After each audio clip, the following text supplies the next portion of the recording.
morning, afternoon, evening, wherever you are, and welcome to Global Atheist News, our weekly report on how religion has impacted humanity over the last 7 days.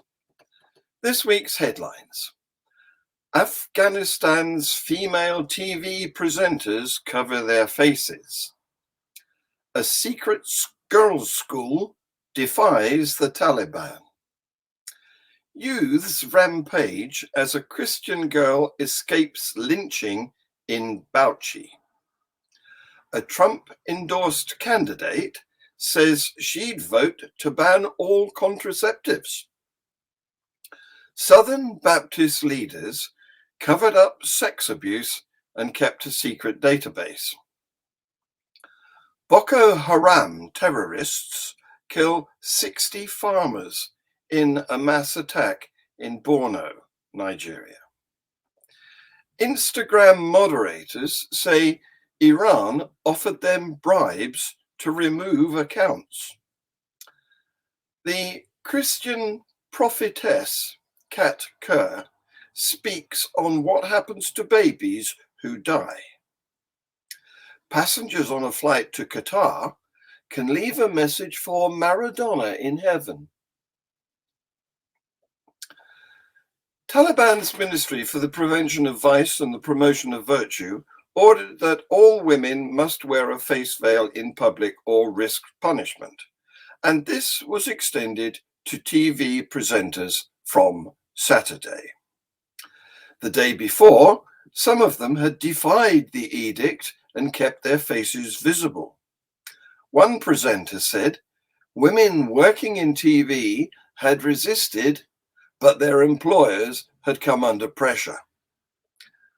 After seizing power last year, the Taliban have increasingly imposed restrictions on women's lives. News presenter Farida Sail told the BBC, "It's okay that we are Muslims, we are wearing the hijab, we hide our hair, but it's very difficult for a presenter to cover their face for 2 or 3 hours consecutively and talk like that." She said she wanted the international community to put pressure on the Taliban to reverse the edict. "They want to erase women from social and political life," she said. Hidden away in a residential neighborhood is one of Afghanistan's new secret schools, a small but powerful act of defiance against the Taliban. Around a dozen teenage girls are attending a maths class.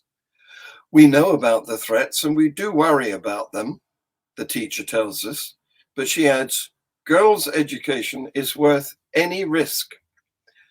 In all but a handful of provinces in the country, girls' secondary schools have been ordered to remain closed by the Taliban. "We do our best to do this secretly," says the female teacher, "but even if they arrest me and beat me, it's worth it." Barely 2 weeks after Deborah Samuel was killed in Sokoto over alleged blasphemy against Prophet Muhammad, some youths in Katanganwagi, headquarters of Waji local government area of Bauchi state, have launched a manhunt for another Christian lady. The unidentified lady allegedly posted a video of someone who renounced Islam on a WhatsApp group, which did not go down well with her co-workers who are predominantly Muslims.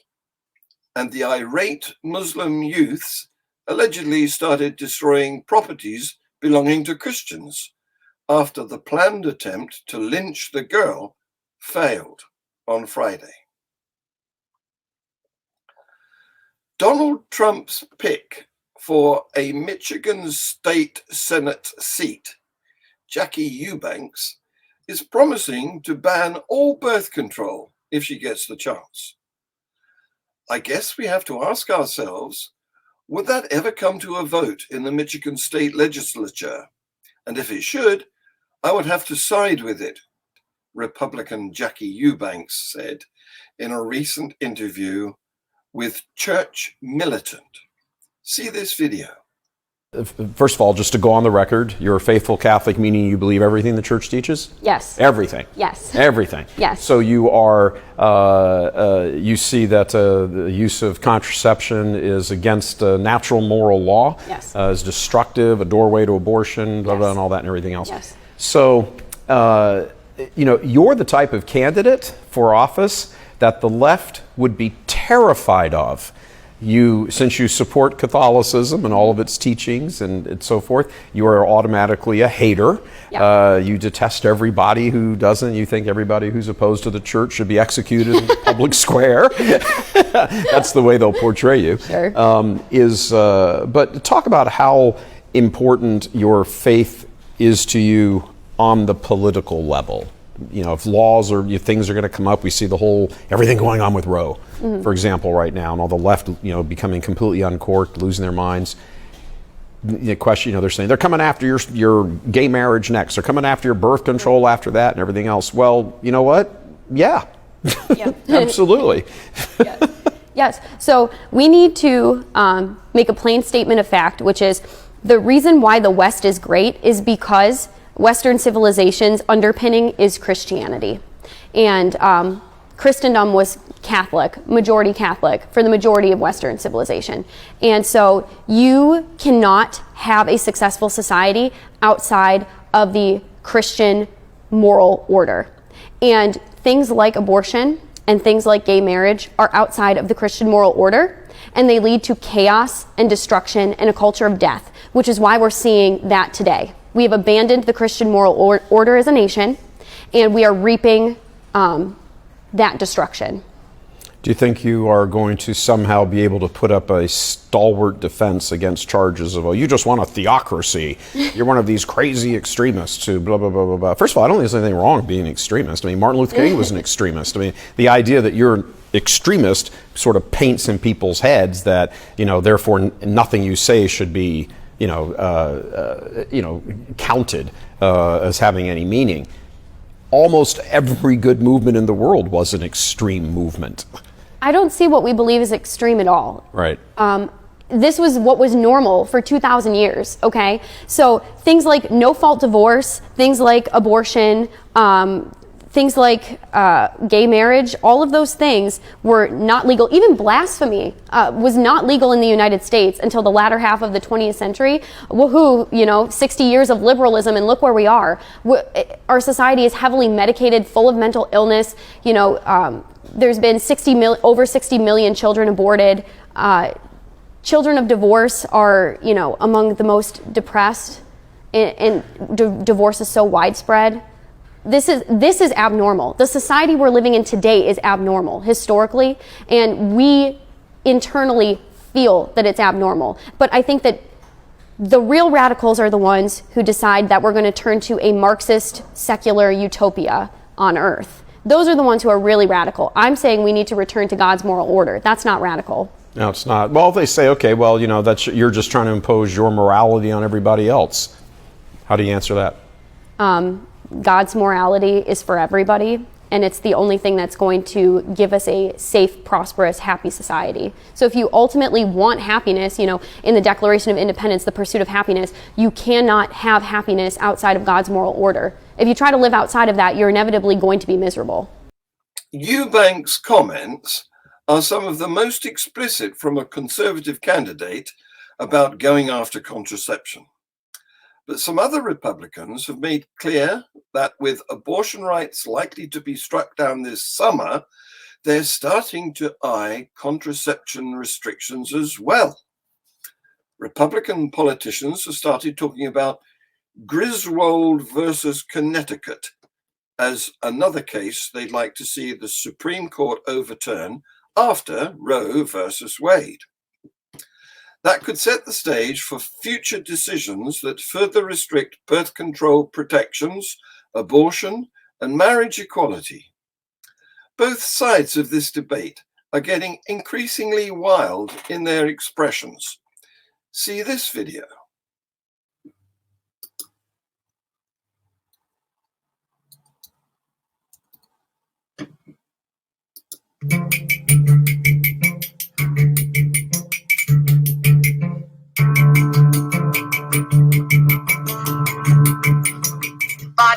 thrown in medical waste bins, and in places like Washington, D.C., burned to power the lights of the city's homes and streets. Let that image sink in with you for a moment. The next time you turn on the light, think of the incinerators. Think of what we're doing to ourselves so callously and so numbly.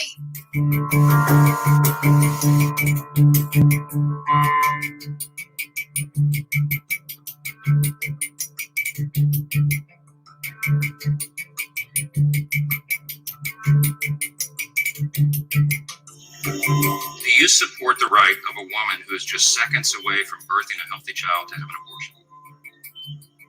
I think that the question that you're asking does not realistically reflect abortion care. In that scenario, would you support her right to abort that child?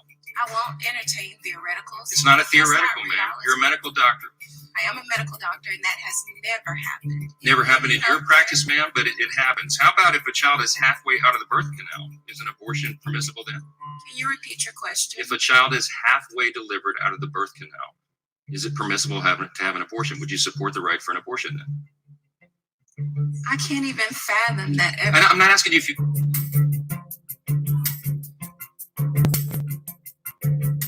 After which failed pregnancy should I have been imprisoned? Would it have been after the first miscarriage? After doctors used what would be an illegal drug to abort the lost fetus? Would you have put me in jail after the second miscarriage? Perhaps that would have been the time. Really, the question today is not, well, I don't know, when does life begin? It's who makes that decision? Do you want MAGA politicians making that decision? Or do you want the woman to make that decision in consultation with her faith and her doctor and her family?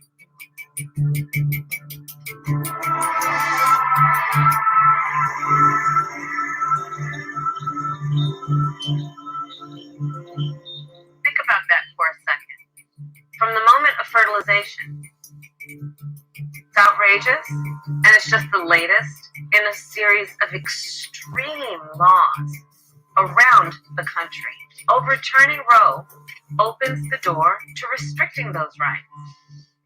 It would be a direct assault on the fundamental right to self-determination, to live and love without interference from the government.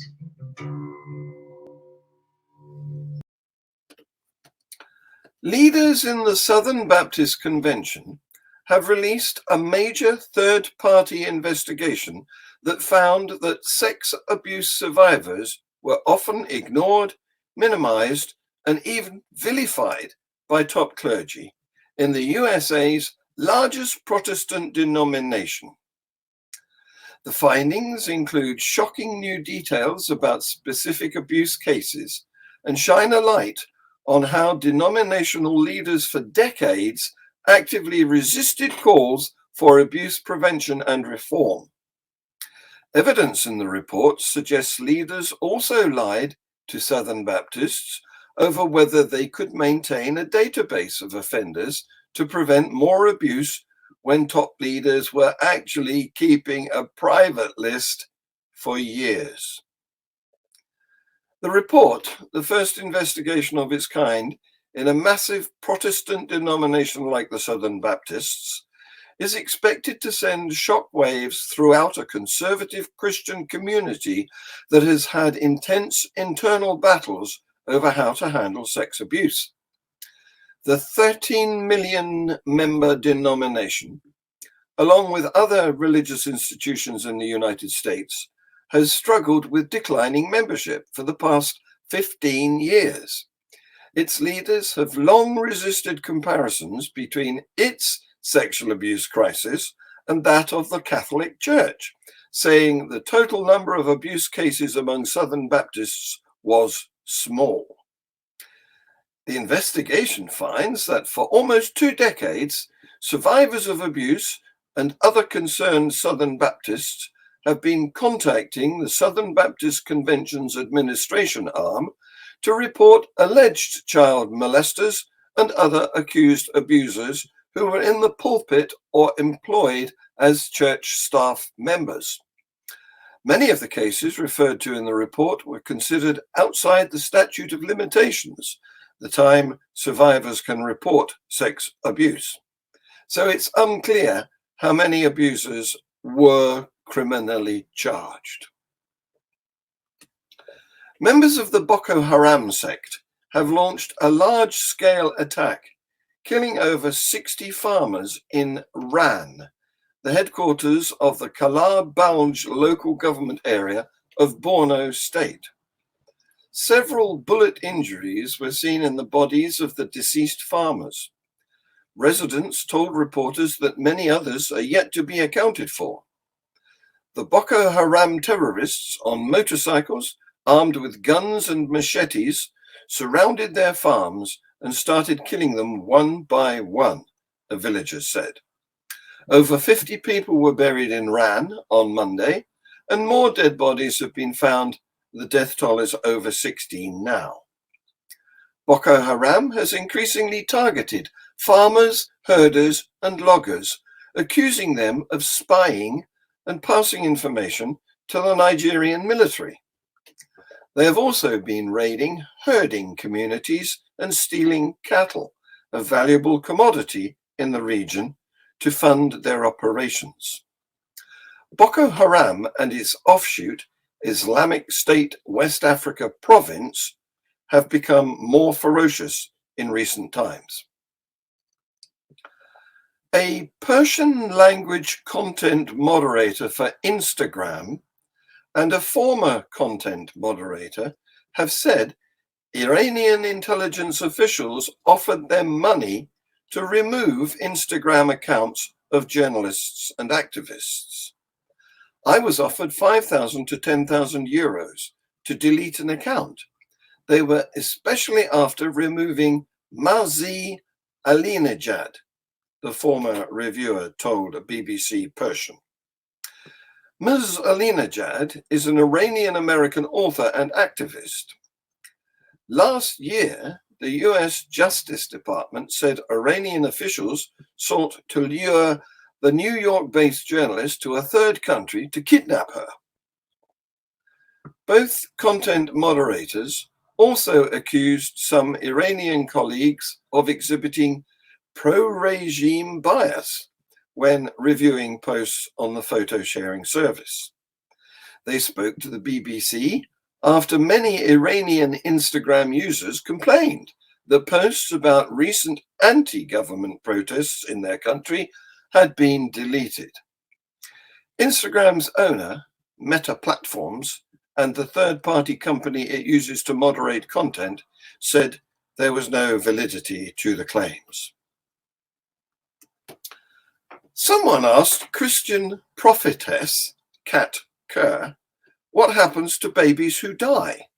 Do they meet Jesus in heaven? Instead of admitting the truth, she went with a wild answer. See this video. I think Jesus welcomes most of the children himself personally, especially those who were like miscarried or aborted. He meets with them first, and any sadness that would even try to get into them, that he takes any, if you're really shy or the child doesn't know people, they make friends with Jesus first, and they love him. They just love Jesus. He'll come read stories to them. He takes them into the meadows and does things with them. They go on rides of different animals, like kangaroo. I talk about it all the time. I've seen him put little babies in the pocket, and the kangaroo hops around. Birds will fly the little babies around. They're all going with Jesus to have a picnic somewhere. Diego Armando Maradona was honored on Wednesday when he was posthumously presented with the Tango D-10S plane at Moron Airport in the town of Castella. It is no coincidence that they chose a national date for this event. The plane was plastered with pictures of the soccer idol kissing the 1986 World Cup and scoring his goal against the English, known as the Hand of God. The idea is that the aircraft would be traveling to Qatar World Cup 2022, and it will bring passengers a unique experience, something they will never forget. The company guarantees that Passengers can leave a message recorded in the cabin to take to Diego in heaven, and through artificial intelligence technology, they will be able to talk to him and ask questions, having the feeling that they are communicating with him through a hologram. This week's Free Thought Hour is being hosted by Tercia Duplessis because I'm on a weekend break. It's a live streamed conversation with Laurie, an ex-Shincheonji leader. Shincheonji is a Christian cult that originated in South Korea, where it hit the headlines a while back for having a serious COVID outbreak. Escaping from it is a major achievement. Laurie has a fascinating story to tell. Depending on my connectivity, I may view it from my remote location or even join in by text. On Wednesday this week, I will be the guest in real life at a meeting of the Northern Branch of Atheism UK, which is being held in the Ostrich Pub on the Bury Road, Manchester, at 7:30 p.m. UK time. All will be welcome. And don't forget Global Atheist News Review, our spin-off show when a panel of opinionated people get a chance to express their views on the news. The GAN team will be back with our weekly news report next week. Please like, share, subscribe, comment, and set the notifications. This has been Global Atheist News. Thank you for watching.